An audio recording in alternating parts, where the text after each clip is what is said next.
Hello students. सो आज हम बात करने वाले हैं इस सेशन में एक बहुत इंपॉर्टेंट टॉपिक की, जो काफ़ी सारे स्टूडेंट्स हमसे पूछते हैं कि सर अब जेई मेन का एग्जाम आने वाला है, जब भी आएगा, जनवरी में आएगा या अप्रैल में आएगा, लेकिन अब हमें मॉक टेस्ट कब से स्टार्ट करने चाहिए देने, और what is the best time to give the mock test. तो ये काफ़ी सारे स्टूडेंट्स हैं जिनके मन में डाउट रहता है कि सर सही टाइम क्या है मॉक टेस्ट देने का, हमें एक हफ्ते में या महीने में कितने मॉक टेस्ट देने चाहिए, या फिर कब देने चाहिए, कब से स्टार्ट करने चाहिए, किस टाइम पर देने चाहिए। तो ये बहुत बड़ा सवाल है। तो आज मैं वो सारे डाउट्स आपके क्लियर करूंगा कि मॉक टेस्ट को आपको किस तरीके से देना है और किस टाइम पे देना है। तो सबसे पहले मैं बात करता हूं कि मॉक टेस्ट कब से स्टार्ट करने देने। बच्चे अभी आपको मॉक टेस्ट देना स्टार्ट कर देना चाहिए, बिकॉज ये नवंबर का मंथ चल रहा है, ऑलमोस्ट हम मिड ऑफ नवंबर में पहुंच चुके हैं। अगर आपका जनवरी में एग्जाम होता है, 2 महीने के बाद एग्जाम होता है, तो ऑब्वियसली आपको अभी से मॉक टेस्ट देना स्टार्ट करना है, ये पक्की बात है। अगर आपका एग्जाम आगे भी शिफ्ट होता है तब भी हम लोगों को मॉक टेस्ट कंटिन्यूसली देना है, ठीक है। लेकिन अभी क्योंकि डेट्स फाइनलाइज नहीं हुई हैं, पता नहीं है कि जनवरी में एग्जाम होगा या फरवरी फर्स्ट वीक में होगा या फिर अप्रैल में जाके आएगा, अभी इसके बारे में कोई आइडिया नहीं है।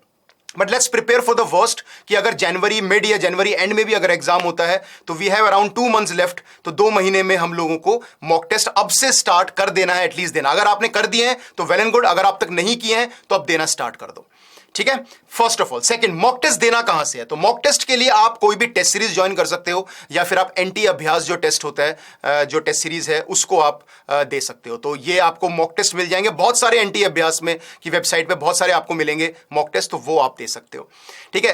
तीसरी जो सबसे इंपॉर्टेंट बात है कि कितने मॉक टेस्ट देने हैं। तो अभी आप एक हफ्ते के अंदर 2 मॉक टेस्ट दे सकते हो, आपकी मर्जी, आप किसी भी दिन दे सकते हो, डिपेंड करता है आपके शेड्यूल पे।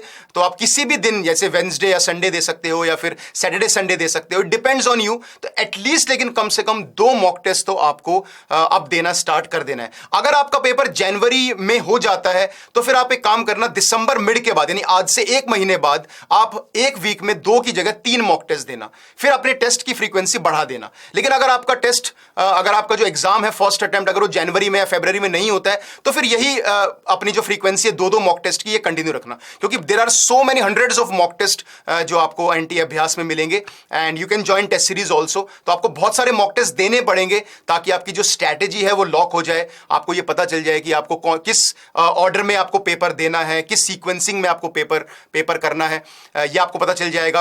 राउंड स्ट्रैटेजी पता चल जाएगी आपको कि पहले इजी क्वेश्चंस पिक करने हैं, फिर डिफिकल्ट क्वेश्चन जिसको आपने रिव्यू के लिए मार्क किया उनको पिक करना है, कितने क्वेश्चंस करने हैं, एक्यूरेसी पे ज्यादा ध्यान देना है, गलतियां कहां पर होती हैं, कॉन्सेप्चुअल एरर है या फिर आपका नॉर्मल कैलकुलेटिंग एरर है ना। तो ये सारी चीजें आपको एनालिसिस के बाद मॉक टेस्ट देने से पता चलती हैं कि अच्छा मेरी कैलकुलेशन एरर हो रही है तो मैं स्पीड को थोड़ा सा स्लो कर सकता हूं, अगर मेरी कोई कंसेप्चुअल एरर है तो मैं उस कॉन्सेप्ट को ठीक से पढ़ सकता हूं, उस पर सॉल्व एग्जांपल्स थोड़े ट्राई कर सकता हूं, अपनी मिस्टेक्स लिख सकता हूं कि ये मैं हमेशा फॉर्मूला भूल जाता हूं। तो मॉक टेस्ट देने से ये सारी प्रैक्टिस होती है, और यही आपको एक फाइनली जब आप एग्जाम देते हो यही चीज आपको काम आती है ना। तो मॉक टेस्ट देना वैसे भी बहुत ज्यादा इंपॉर्टेंट है।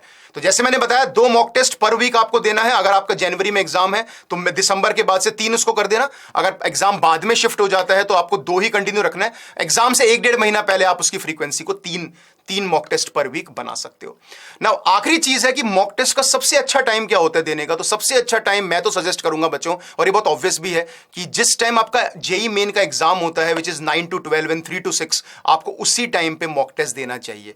अगर आप 9 to 12 नहीं दे सकते हो, आप कहीं सुबह पढ़ने जाते हो, तो आप 3 से 6 दे सकते हो। अगर आप 3 से 6 पढ़ने जाते हो तो 9 से 12 दे सकते हो। लेकिन ट्राई किया आप एटलीस्ट एक मॉक टेस्ट वीक में इन्हीं स्लॉट्स में दो। अगर आपके पास दोनों स्लॉट्स अवेलेबल हैं तो आप दोनों में दे दो, यानी एक 9 से 12 में दे दो, एक 3 से 6 में दे दो, क्योंकि यू नेवर नो आपका स्लॉट सुबह वाली शिफ्ट में आएगा या शाम वाली शिफ्ट में आएगा, है ना। तो कोशिश करो कि 3 to 6 और 3 to 6:30 या 2:30 to 5:30 जैसे भी आपको टाइम मिलता है, उस दोपहर वाले एक स्लॉट में एक एग्जाम दो, और एक सुबह सुबह 9 to 12 वाले स्लॉट में एक एग्जाम दे दो, ठीक है। तो इन सारी बातों का ध्यान रखना बच्चों, क्योंकि मॉक टेस्ट देना इज वेरी वेरी इंपॉर्टेंट, ताकि हमारी स्ट्रैटेजी लॉक हो जाए और फाइनली हम जो भी एरर्स करते हैं, जो भी हमारे दिमाग में डाउट्स हैं, वो खत्म हो जाए। तो इतने मॉक टेस्ट हम लोगों को देने हैं ताकि हमें वहां कोई कंफ्यूजन ना रहे कि हमें अपना पेपर किस स्ट्रैटेजी से देना है और हमारा मैक्सिमम आउटपुट निकल पाए, ठीक है बच्चों। So thank you so much and all the best for your exam.